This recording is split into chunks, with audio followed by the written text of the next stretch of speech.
Bom, pessoal, boa noite. Então, hoje é dia 24, né, de fevereiro de 2021. Esse é o terceiro encontro que a gente vem fazendo de maneira regular da nossa equipe de clínica médica aqui da Rede Mater Dei de Saúde, a Clínica Médica 5. Hoje a aula vai ser minha de novo, a terceira aí consecutiva, e a partir da semana que vem, os membros da nossa equipe, a gente vai dividir para os membros começarem a darem essas aulas ou convidar a gente de fora para dar aula. Tá? Então, todos muito bem-vindos. Se gostando, divulguem para os amigos. É uma reunião que vai ficar aberta. Né? Quem tiver interesse em clínica médica, venha participar, que é a reunião da nossa equipe. Né? Para vocês conhecerem um pouquinho mais uma equipe de clínica médica, né? Porque esse bicho o clínico geral está meio sumido do mercado. A grande maioria, por exemplo, dos acadêmicos, desconhece, às vezes, um professor que é só clínico, né? Então, hoje a gente vai para uma parte mais técnica mesmo, da parte de avaliação clínica perioperatória. Vocês viram que na chamada eu coloquei perioperatória. Perioperatória é durante o ato cirúrgico, né? Perioperatória pega o pré-operatório, o perioperatório e o pós-operatório.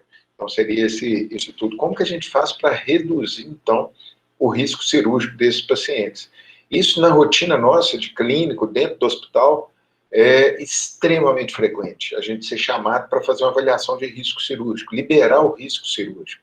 Né? Então, faz parte da nossa rotina, tem algumas nuances, e vocês vão ver que na grande maioria das vezes a gente tem que voltar na origem mesmo, definir com a maior tranquilidade a questão do risco desse paciente. Bom, essa é a frase lá de Hipócrates, né? Primo non nocere, primeiro não lesar. Então, é uma das coisas muito importantes, porque cirurgia, você colocar o paciente num risco maior do que a própria doença, vamos dizer assim, ou aumentar o risco desse paciente, com a chance desse paciente vir a falecer na mesa de cirurgia, é um perigo. Então, a primeira coisa, a gente sempre tem que lembrar isso, colocar na balança. E o Bert Lance, ele solta essa frase que é espetacular: se não tiver quebrado, não conserte. Então, se não tiver nenhuma alteração, muito provavelmente você não vai precisar mexer, né? E as cirurgias, como também tratamento clínico, né? Isso aqui levando muito em relação ao overdiagnose, o excesso de diagnóstico e o excesso de tratamento, que é um tema também bem legal para a gente abordar aí no futuro, né? É mais ou menos isso. Se não tiver quebrado, não precisa consertar, tá? Então, isso é uma regra básica aí na avaliação do paciente provavelmente cirúrgico, ou do paciente cirúrgico propriamente dito.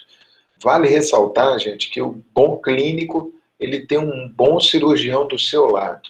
É um cirurgião que essa conexão clínica-cirurgia é extremamente importante, principalmente dentro do hospital.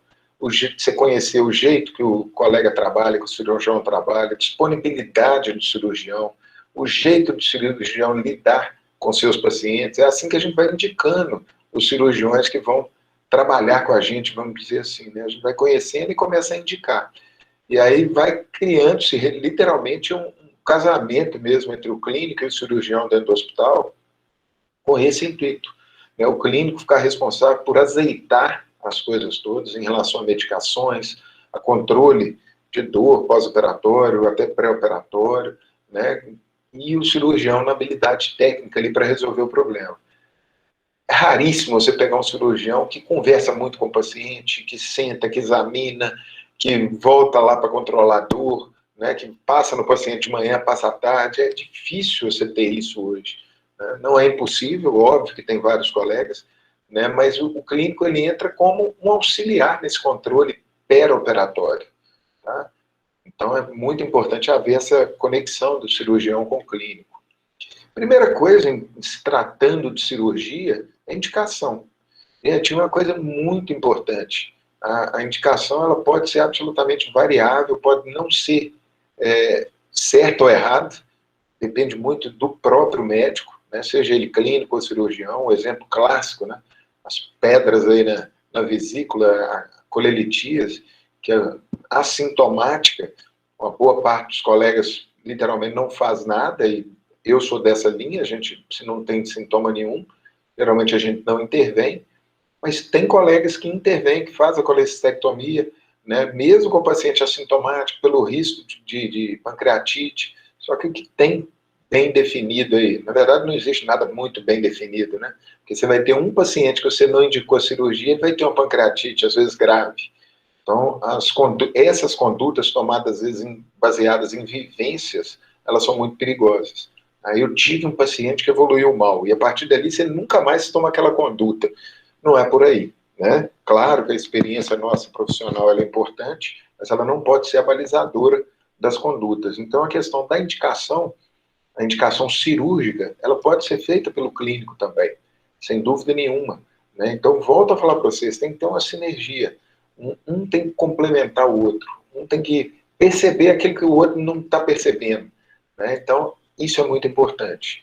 E lembrando que o bom cirurgião, ele sabe muita clínica também, para conduzir os pacientes dele da maneira mais adequada.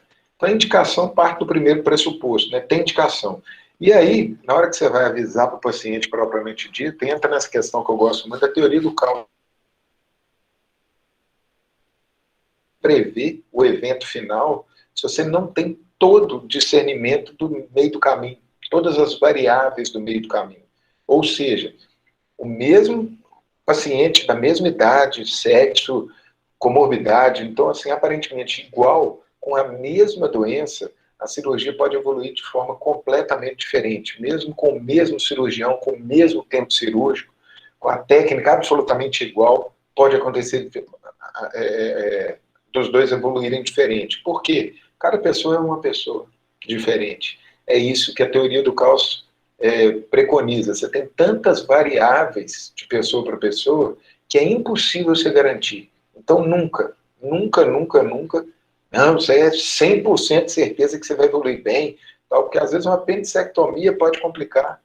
Por vídeo vai ter que ser aberta, isso é importante deixar claro para o paciente, né? Então, isso às vezes é função até do clínico também, complementar as informações e principalmente esclarecer as dúvidas do paciente.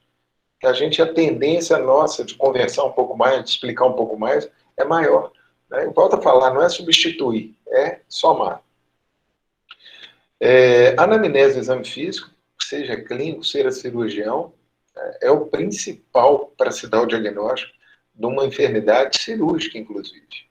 Né? Claro que a gente tem os métodos de imagem, né, os métodos complementares, os exames de sangue e tudo, mas a anamnese, o exame físico já praticamente encaminha o diagnóstico. E hoje o que a gente vê é um excesso absoluto de exames, essa charge eu adoro colocar ela nas minhas aulas. O que o doutor está procurando nesses exames? O paciente. Hoje a gente parou de examinar o paciente, começou a pedir exame, pedir exame, pedir exame, pedir exame. É uma vergonha às vezes, né? Porque tanto exame, ninguém encostou a mão no paciente, ninguém examinou o paciente. Isso é muito frequente, mais do que a gente imagina, principalmente no atendimento de urgência, às vezes, que era onde a gente precisaria colocar a mão, né? Então, os exames, eles são complementares à sua definição diagnóstica, para você bater o martelo, para você afastar, às vezes, uma suspeita, né? Mas, para dar o diagnóstico, efetivamente, a anamnese, exame clínico, continua sendo o mais importante. E aí eu volto nesse livro, né, do Bernard Law, que é a busca do diagnóstico. A anamnese dá 75% dos diagnósticos. Claro, gente, se é aproximado, né? E o exame clínico mais 10%, ou seja, 85% dos diagnósticos em medicina, eles vêm do anamnese do exame clínico bem feito. Então o cirurgião precisa saber fazer também. E o clínico vem complementar, né? Exames baratos, caros, acaso, cada um com 5% só. Então, não banalizem a anamnese e exame físico. Tá? É muito comum, o paciente chega falando, mais comum do que a gente imagina. O paciente chega no pronto-socorro, uma dor, por exemplo, em fossa ilíaca direita, importante, a descompressão dolorosa, subfebril, uma leucocitosezinha discreta, paciente jovem, tem nariz de apendicite, orelha de apendicite, rabo de apendicite. Aí o colega, a gente chega lá, vamos fazer uma tomografia, que é um método bom para dar diagnóstico. A tomografia não, apêndice está normal. Você afasta seu diagnóstico por conta de um exame complementar. Isso é um perigo. A mesma coisa com o exame de urina, às vezes simples.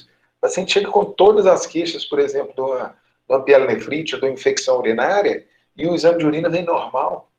Aí você abandona o diagnóstico, não faça isso. A história clínica, o exame clínico é muito importante, sim, e continua sendo e vai continuar sendo.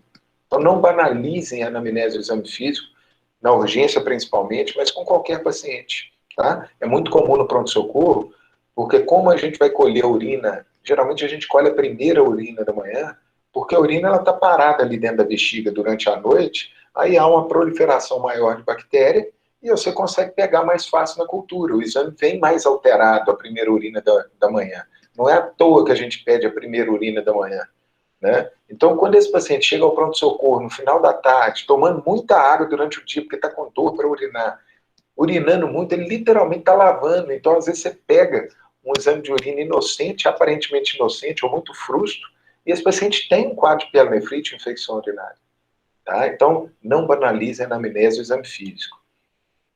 Aí entra naquela história, eu vou pedir, porque senão o anestesista vai vetar a cirurgia. Isso é muito comum, né? E a gente já sabe, isso tem muito mais do que bem definido. Que a cirurgia de pequeno porte, de baixo risco, você não precisa pedir exame complementar.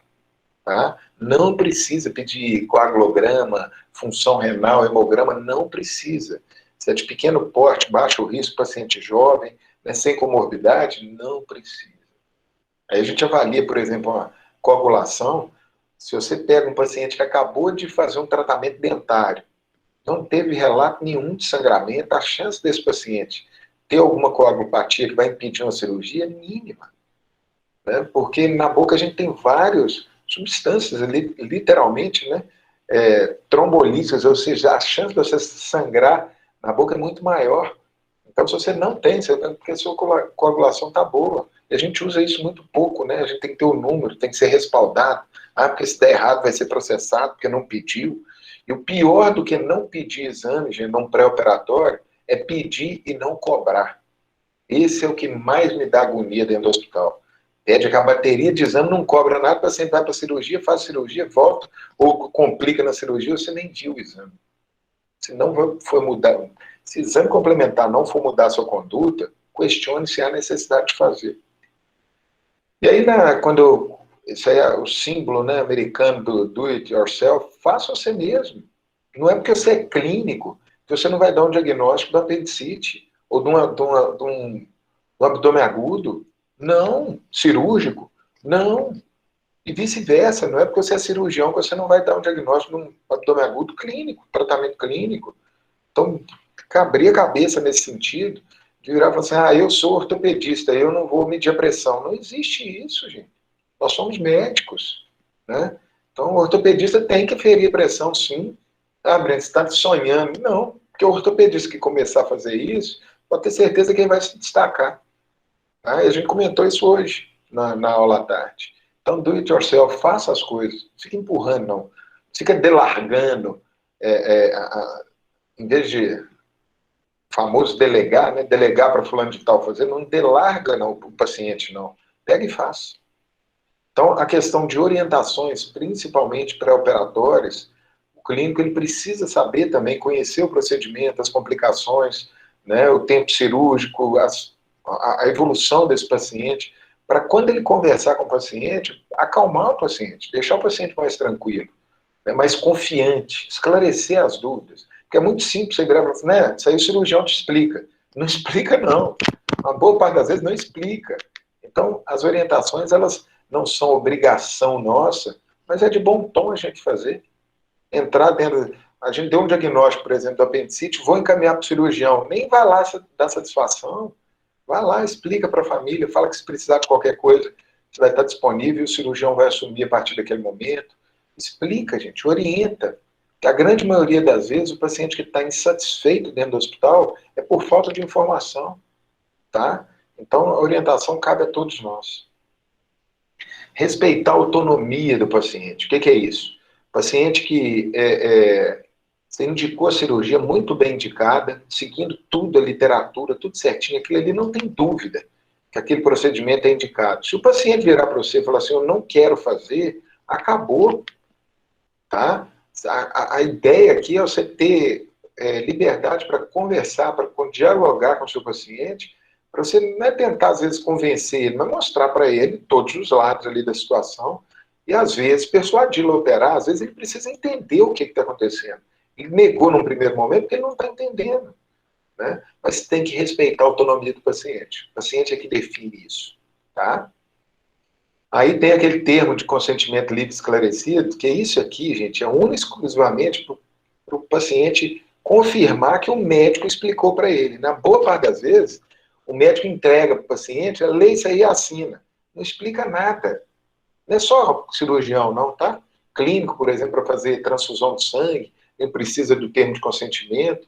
Você tem que explicar para o paciente que qualquer procedimento cirúrgico existem os riscos. Pode haver complicação? Pode, claro que pode, mas o risco é baixo, né? Então existe esse e esse risco.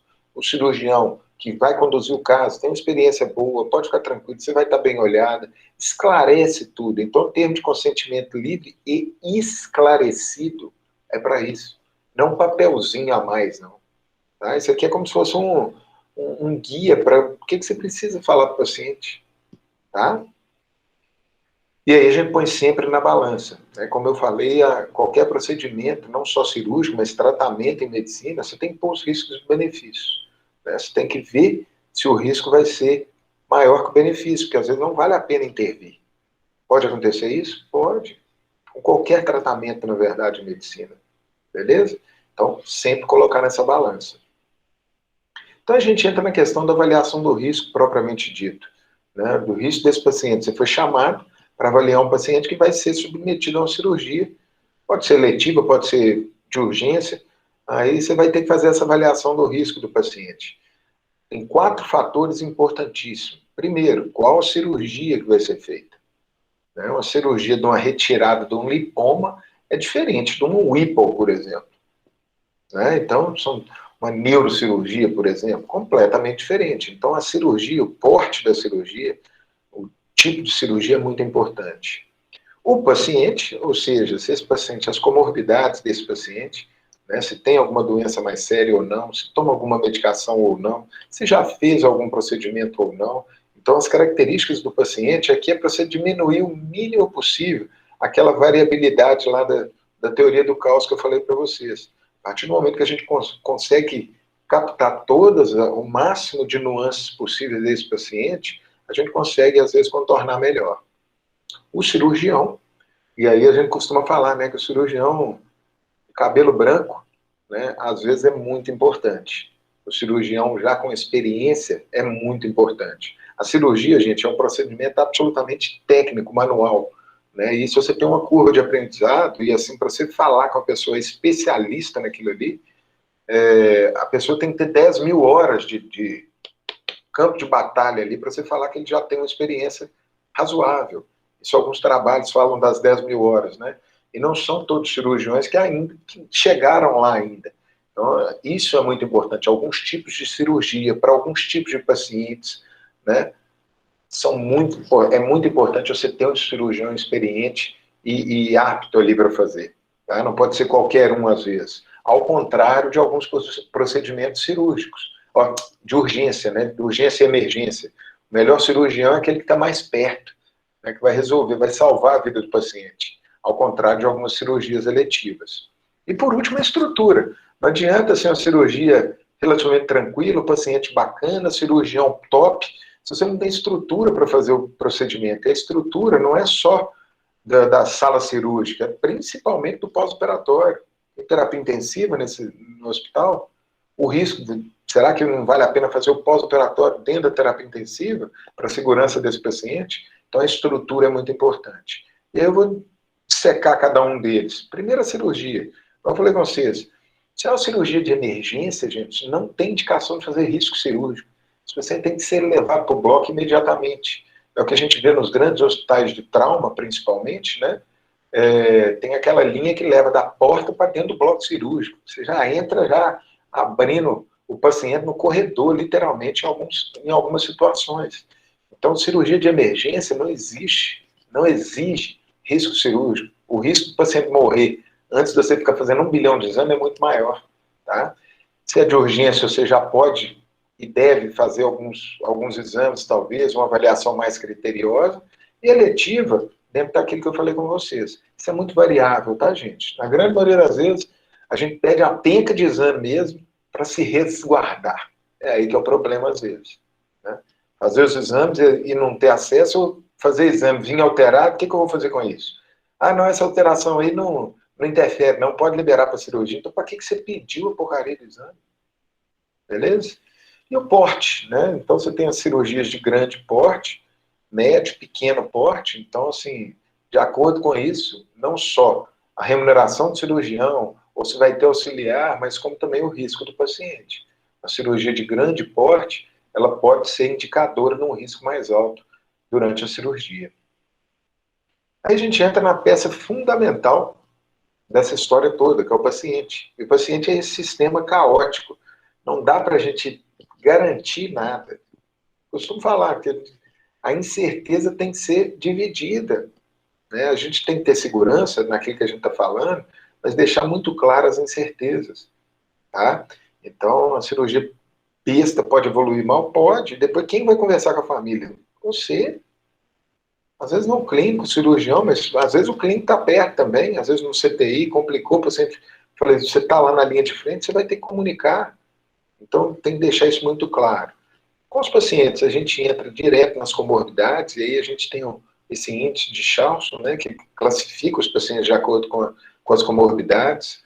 Alergias, muito importante para uso de contraste, uso de alguma medicação, né, durante o procedimento cirúrgico, alergia a látex, né, que precisa ser feito, ter uma estrutura muito bem desenhada para proteger esse paciente, senão ele vai complicar.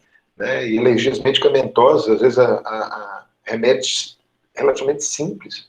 Você pode literalmente matar um paciente se você usar uma medicação que ele tem alergia grave. Então, as alergias, o histórico cirúrgico, principalmente para cirurgias abdominais, se esse abdômen já foi mexido, é muito importante o cirurgião saber disso, né? Porque a anatomia pode alterar, você tem brida ali dentro, às vezes, né? Aderências que podem alterar a anatomia do paciente. Então, você precisa saber o histórico cirúrgico, principalmente daquela região que foi mexida. Né? Então, se já fez cirurgia, se já fez uma cirurgia semelhante, evoluiu super tranquilo, não teve nenhuma comorbidade, nenhuma intercorrência, você fica mais seguro. Né? Se você está fazendo uma segunda cirurgia, por exemplo. Então, histórico cirúrgico muito importante. A capacidade funcional desse paciente. Então, assim, chega a ser meio que absurdo. Você pega um paciente jovem, um atleta que faz atividade física regularmente de alta intensidade. Vamos supor, o cara correu a volta Pampulha, vamos dizer assim. E aí, uma semana depois, esse cara tem lá 50 anos, uma semana depois, correu a volta do Pampulha tranquilo. Aí evolui com a colecistite, por exemplo, vai precisar tirar a vesícula. Tem gente que ainda faz avaliação cardiológica funcional desse paciente. O cara acabou de correr a volta do Pampulha, não tem nada. A chance de ter alguma alteração na avaliação funcional é mínima. Mas, obviamente, a gente tem que classificar um a um, gente. Então, não existe receita de bolo. Se o cara que tem, esse mesmo paciente vira pra gente e fala assim, ó, meu pai, ele morreu com 52 anos. Opa, peraí. Então, às vezes, vale a pena a gente checar, vamos ver o que... Se não é uma cirurgia eletiva, principalmente, né? Você dá tempo, às vezes, de avaliar, proteger esse paciente de um evento cardiológico de maneira melhor. Mas usar essa história, individualizar cada caso, isso é muito importante. E as medicações, isso aqui talvez seja das coisas mais importantes, apesar de que a grande maioria das medicações você não precisa ficar preocupando demais com elas, não. Algumas, obviamente. E aí a gente entra nas clássicas, né? Os novos anticoagulantes, eles são um perigo, porque antigamente a anticoagulação com a famosa varfarina, né? A gente tinha que ficar fazendo RNI, hoje a gente ainda faz, mas bem menos do que antigamente, praticamente nada. Né? Antigamente o paciente sabia que estava tomando um remédio para raliar o sangue, porque todo mês ele tinha que ir lá fazer um exame de sangue para ver se estava na quantidade certa. Então ele chegava no médico e falava, eu tomo Marevan. Né? Hoje, com os novos anticoagulantes, com 1 bilhão de nomes diferentes, tira mais um remédio, às vezes, que você não tem que monitorar, e aí o paciente, às vezes, esquece que está tomando. Então, tem que perguntar especificamente sobre anticoagulantes, antiagregantes plaquetários, né? Porque se você tiver a possibilidade de suspender com um período de antecedência, o risco do paciente, principalmente de sangramento, diminui muito. Né? Os antiagregantes, mais tempo, geralmente aí uma semana, ticlopidina, às vezes 10 dias, mas os antiagregantes, Plavix, o clopidogrel, aspirina, com uma semana. E os anticoagulantes novos, geralmente com 12 horas, você já pode operar o paciente. Se é uma cirurgia de grande porte, tal, risco de sangramento, você tira com 24 horas. Tem gente que tira com 72, tem gente que suspende uma semana antes, não tem justificativa. A meia-vida desses anticoagulantes novos é muito curta. Então o tempo pode ser mais enxuto também, tá? Porque às vezes você fica postergando uma cirurgia, uma fratura de fêmur, por exemplo, porque o paciente tomou anticoagulante antes de quebrar. Né? Então, assim, tem que tomar muito cuidado com isso. Porque às vezes deixar esse paciente com a fratura de fêmur, o risco de complicações no pós-operatório é muito maior, às vezes. Tá? Insulina, então o controle glicêmico desse paciente é muito importante ser feito com rigor, né? Porque se esse paciente toma insulina, se é no início da manhã você deixa suspensa, se é no início da tarde você tira ali metade da dose, isso é muito variável também. Né? E outra coisa que eu chamo a atenção para o uso de suplementos e medicações naturais. Para quem não conhece a história, principalmente do ginkgo biloba, vale a pena ressaltar. Ginkgo biloba, há um tempo atrás, foi iniciado o uso para prevenir demência, para melhorar o quadro de demência dos velhinhos. Né? Então a galera começou a tomar ginkgo biloba igual bala chita. E aí o que aconteceu? Começaram a sangrar, ter hemorragia cerebral, AVC hemorrágico. Pessoal, o que será que está acontecendo? Aí foram investigar o que era o ginkgo biloba, na verdade. O ginkgo biloba, ele é um antiagregante plaquetário também. Uma boa parte dos velhinhos já estava tomando aspirina, clopidogrel. Então, se eu uso um outro antiagregante, o risco de sangramentos aumenta muito. E foi isso que aconteceu. Aí a galera recuou, parou de ficar usando ginkgo biloba para todo mundo. Ou seja, mesmo sendo natural, tem que tomar cuidado para não fazer mal.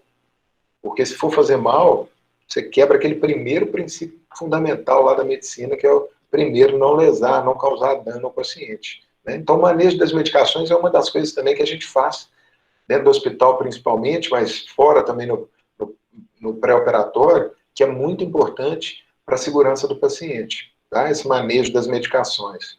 Precisa estudar e, assim, cada uma delas tem um manejo diferente. Aí depois tem que... Cada uma delas é motivo para uma aula. Senão eu ficaria horas aqui só mostrando tabelinha. Pode suspender, não pode, não pode.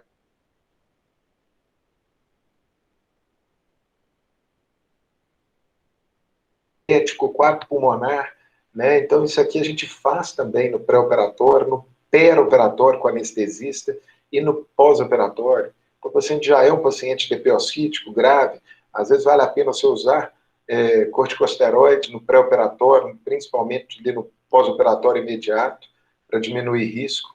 Né? Então, manejar isso, pedir para o paciente, suspende esse cigarro, pelo amor de Deus, fica sem fumar aí um mês, depois você opera. Não vai operar agora, não, porque o risco vai aumentar demais. Controle de pressão, né, outra coisa, de ajuste medicamentoso, às vezes tirar diurético, saber que é uma cirurgia maior e tudo, vai depletar, você tira diurético também, então isso aqui é muito importante. E aí entra a questão do cirurgião, igual eu falei com vocês. Primeira coisa, a coisa mais importante, gente, se tratando de qualquer performance profissional, a experiência é muito importante. Tá? E para o cirurgião, gente, isso aqui conta muito. Se o cara já fez 1000 videolaparoscopias, 1000 retiradas de vesícula, não tem dúvida que ele já viu muito mais coisa do que um recém-formado que fez 100.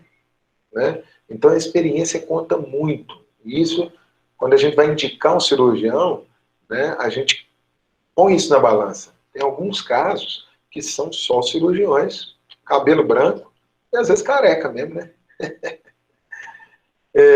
A questão da equipe cirúrgica, isso é muito importante. Às vezes o cirurgião está no bloco operando, não consegue dar o auxílio ali, então trabalhar em equipe é muito, muito importante para a decisão cirúrgica, para o ato perioperatório, vamos dizer assim, né? Então tem algum que tem uma habilidade maior para certo tipo de abordagem, outro não. Se a gente vê muito em ortopedia, né, que o pessoal, eu tenho mais experiência, eu mexo com o joelho, eu mexo com o quadril, né, então chama o colega para ajudar, se é ele que está no plantão. Então, assim, esse trabalho em equipe é fundamental também para o cirurgião. Humildade, aqui a gente costuma falar que é meio difícil, né? O cirurgião humilde, né? Porque cirurgião é que eu vou lá e resolvo, né? Mas a humildade nunca é demais. E aí eu falo para qualquer médico, na verdade, porque qualquer ato cirúrgico, qualquer procedimento médico, na verdade, ele está sujeito a falha, está sujeito a evoluir mal. Mesmo se você fizer tudo certo, o paciente evolui mal. Mesmo você fazendo tudo errado, o paciente pode evoluir bem. Então, medicina é um trem muito louco.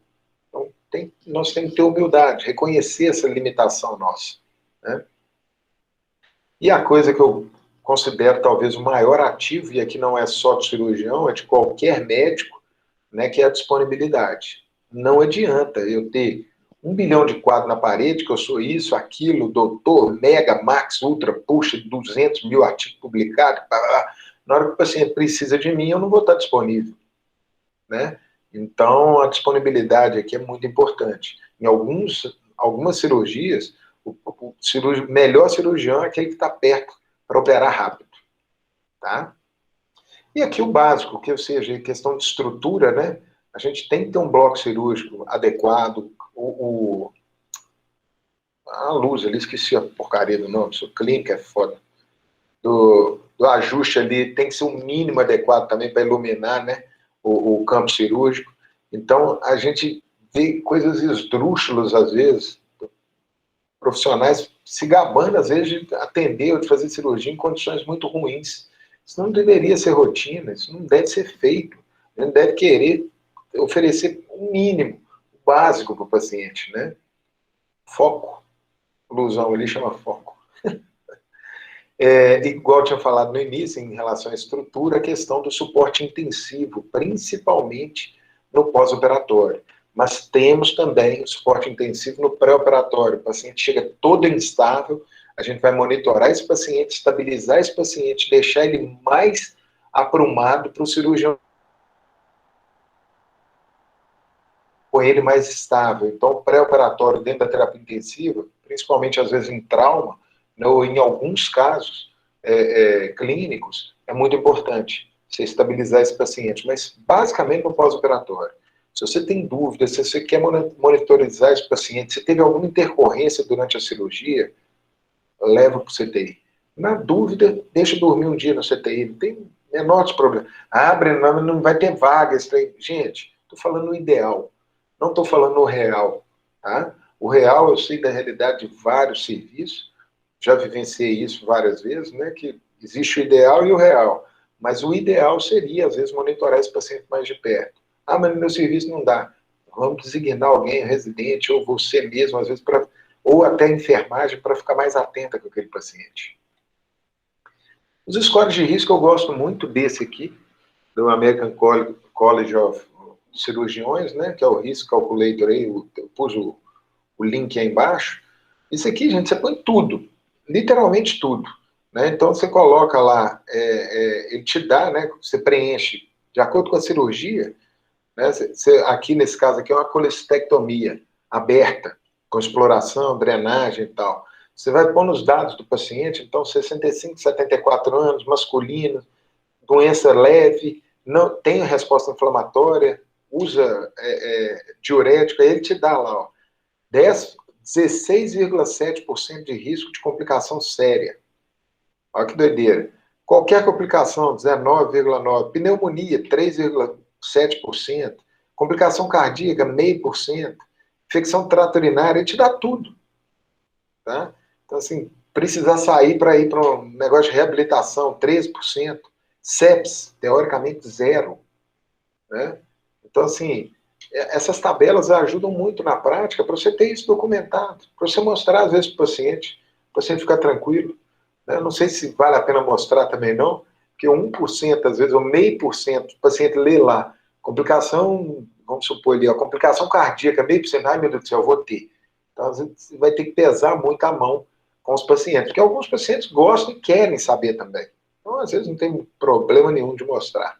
E aí ele mostra até lá embaixo o tempo previsto de internação hospitalar, né, de 4,5 dias desse paciente.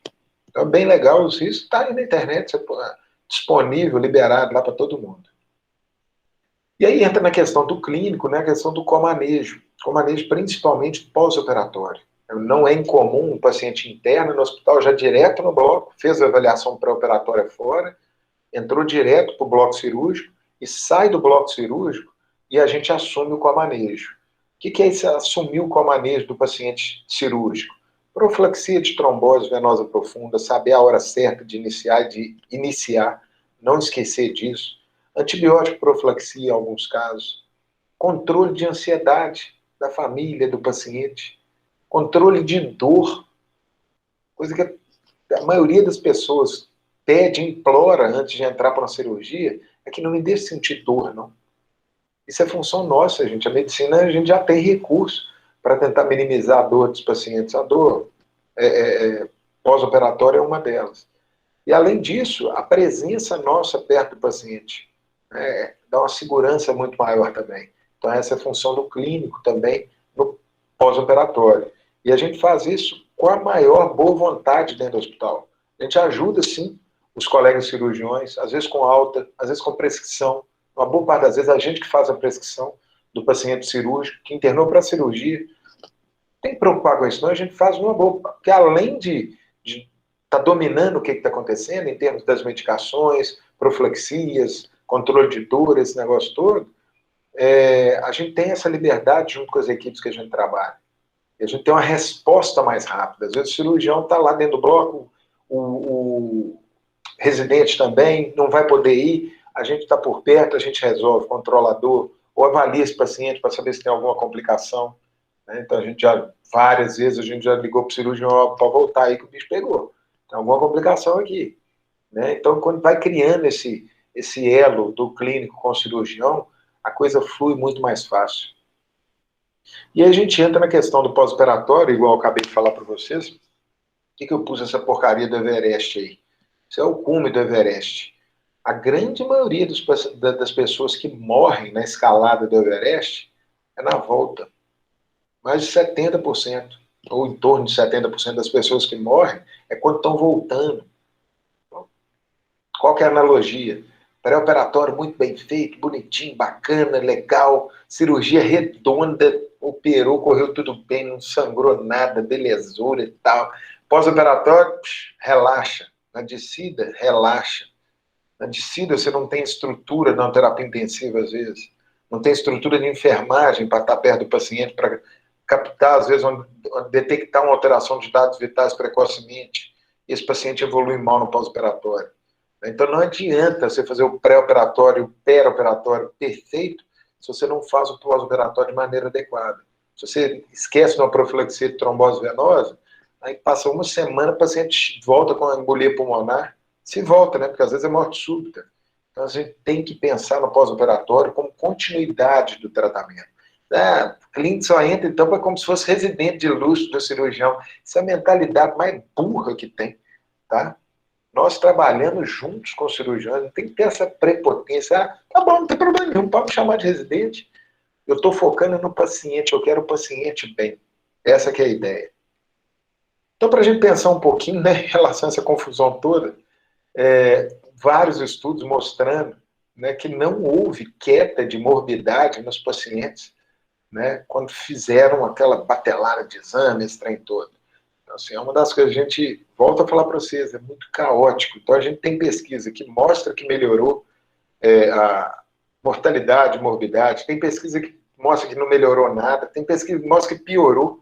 Quando você pede exame demais, intervém demais, esse paciente piorou a mortalidade. Ou seja, você tem tudo na literatura. Então, a gente tem que trabalhar com essas incertezas. A gente tem que saber que pode ir para qualquer lado. Essa que é a ideia. Tá bom? Nunca esquecer disso aqui, que é estar perto do paciente. Então, não resolve coisa por telefone. Não resolve. Vai lá e olha esse paciente, examina esse paciente. Eu já vi casos de semi-obstrução intestinal, por exemplo, em equipe, a gente acompanhando em equipe cirúrgica, cada dia indo um cirurgião diferente avaliar esse paciente. Aí vira e fala assim, melhorou hoje. Peraí, mas como você sabe que melhorou? Você nem examinou esse paciente ontem. O paciente piorou, na verdade. Né? Então a gente tem que estar perto do paciente. E aí, gente, eu estou literalmente cagando e andando para questão do cirurgião, esse tem todo, eu estou preocupado com o ego, com essa vaidade, eu estou preocupado com o paciente. Eu quero que aquele paciente saia bem. Esse que tem que ser o intuito nosso, tá? Antes de ficar naquela morrinha, que sei que, manche, mas não faz prescrição, não faz nada, gente, vamos cuidar do paciente. Depois, o paciente saiu, beleza, você chama o cara e falou, bicho, tá mole, mas você não opera o cara e não vem ver o cara aqui no pós-operatório, pô? 5 dias o paciente está internado, você não voltou aqui, peraí, ué. Tá, mas resolve o problema do paciente, tá? Era isso que eu tinha para falar, né, nessa aula de hoje. Espero que tenha sido útil aí para todos vocês. Vamos abrir para perguntas, se alguém tiver algum comentário,